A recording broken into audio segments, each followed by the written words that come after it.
traditional way. Thank you, sir.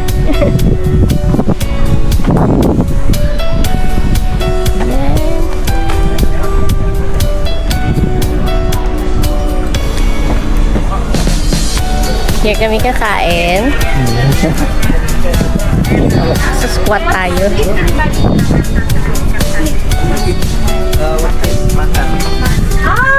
Parang mangan, no? Oh, makan. So yeah. Makan. I'll have, guys, the crispy duck. Ito daw yung pinakasikat sa kanila. So, The spicy, the chili, always separate like that. Okay. Separate kami kain. Ayan lang yung rice field. Sila kumakain na. So, tayo ay...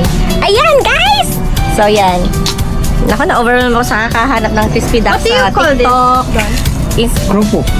Oh, krupok. Pero sa atin, guys, kropek. We call it kropek. Sa kanila, krupok. And sa atin, kropek.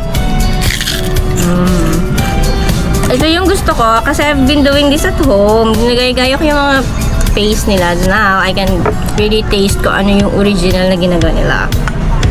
I'll have a